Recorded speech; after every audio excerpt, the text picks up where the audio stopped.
श्री राम किंकर जी उपाध्याय की शिक्षक निहारिका अग्रवाल जी, जो कि एक सोलो एक्ट लेके हमारे बीच में आ रही है मंत्रा के साथ। तो प्लीज एक बार जोरदार तालियों के साथ मैम का स्वागत किया जाए। तो आप सभी के बीच में एक खूबसूरत सा एक्ट हमारी मिस निहारिका अग्रवाल जी की तरफ से। आज की कथा में तो आनंद आ गया। कद्रू और विंता की कथा सुन के इतने कलेजे में ठंडक पड़ी है। ये रोज पता नहीं कैसी कैसी कथा सुनाते रहते हैं, भगवान की, देवताओं की। आज की कथा में दो सातों की कहानी सुन के आनंद आ गया। लालच, जलन, ईर्ष्या, जब तक ये सब कथा में ना हो कलेजे को ठंडक नहीं पड़ती। और महल में राजा रानियां, चारों बेटे और उनकी पत्नियों का प्यार देख देख के सीने पे सांप लौटते। पर क्या करूं, दासी हूं ना, कुछ नहीं कर सकती। अब करना भी चाहूं तो ये लक्ष्मण चील की नजर रखता है मुझ पर, कुछ कर ही नहीं पाती।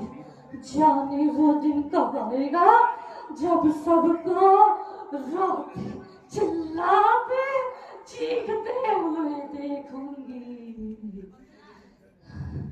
ये टहलती टहलती कहाँ आ गई मैं? ये सब इतने खुश क्यों लग रहे हैं? हाँ, ये नगर क्यों सजा रहे हैं सब? सुन सुन, नगर क्यों सजा रहा है? क्या? राम का राज तिलक कब? कल सुबह? मैं क्यों नहीं खुश होंगी? मैं खुश हूँ, बहुत खुश हूँ मैं। हमारे प्यारे राम राजगद्दी पर बैठेंगे तो मैं खुश क्यों नहीं होंगी? बोलो राजा रामचंद्र की जय। ये कब और कैसे हो गया और मुझे इसकी भनक भी नहीं पड़ी? अब क्या होगा?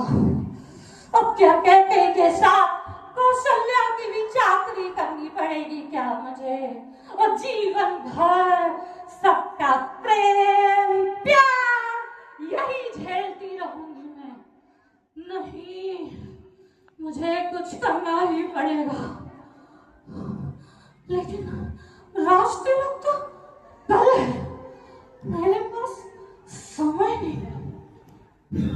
नहीं मंथरा, तू ऐसे हार नहीं मान सकती, तुझे कुछ करना ही पड़ेगा आज रात ही।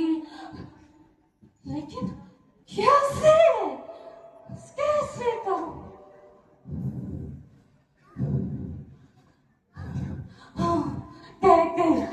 कैकेयी के पास जाती हूँ मैं, उसी से कुछ हो पाएगा। चल मंथरा, समय नहीं है, चल जल्दी चल।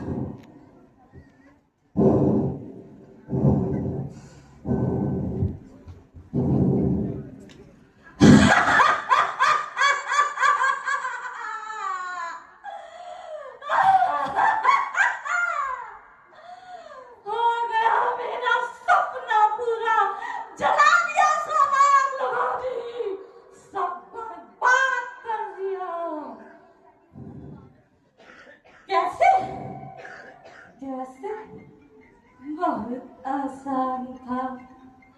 कैकेयी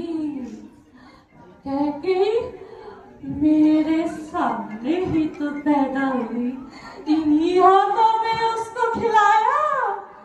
उसकी असलियत मैं नहीं जान जाऊंगी तो कौन जानेगा उसके अंदर जो लालच, जलन, घमंड का बीज था ना, उसके ऊपर थोड़ी सी राम के प्रेम की धूल जम गई थी।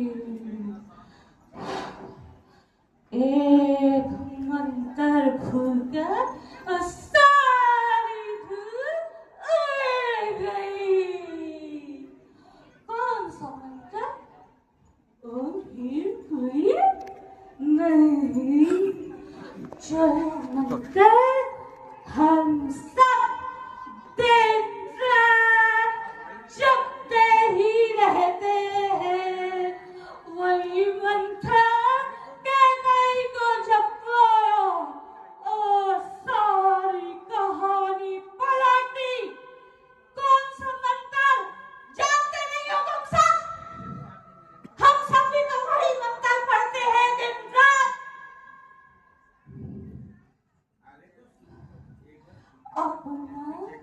अपना ही होता है और पराया पराया ही होता है।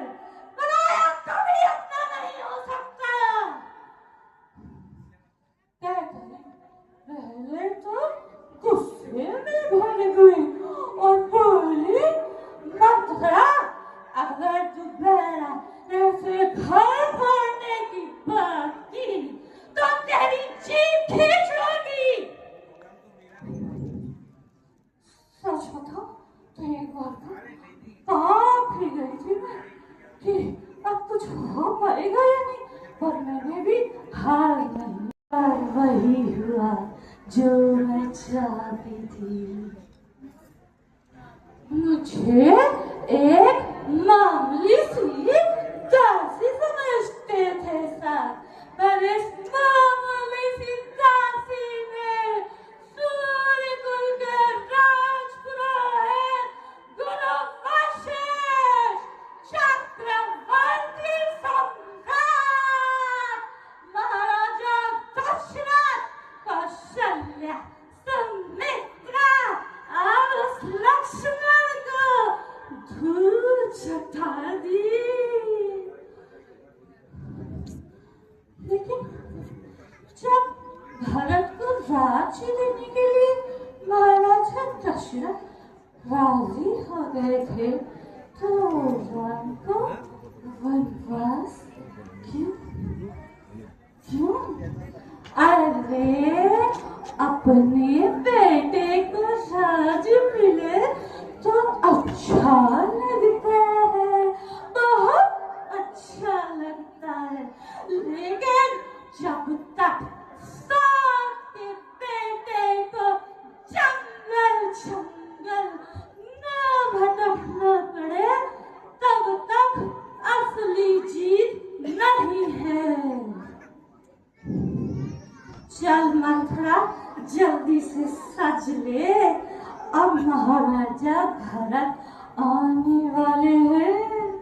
कहते तो पहले ही मेरे कहे अनुसार ही चलने लगी।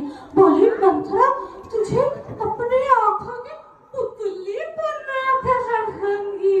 और महाराजा भरत जब उनको पता चलेगा उनकी गद्दी मैंने ही पक्की करवाई है, तो मुझे जान कितनी सोने की सिक्का हीरे जवाहरात से ढक दूंगी।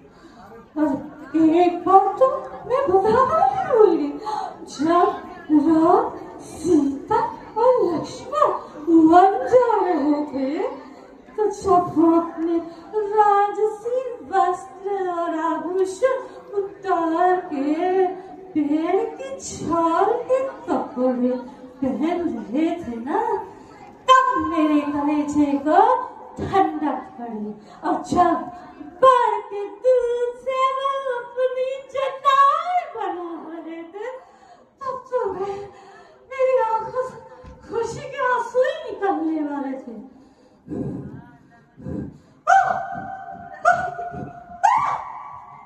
शत्रुघ्न लाला, तुम हमको मार क्यों रहे हो? मार क्यों रहे हो? लात क्यों मार रहे हो? चोटी चोटी के पीछे नहीं।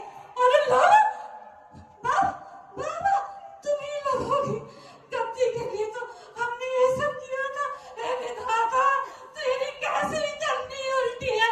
किसी का भला करो और वो ही तुमको मारो। भरत भैया, मत मारो,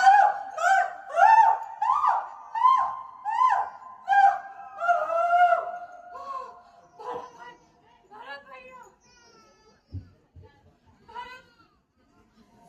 भरत भैया, छुड़ा लो, भाग एक और मैम के लिए जोरदार तालियां हो जाए। मैम आपको मैं बताऊं, लिटरली वो शायद यहाँ पे आपको थोड़ी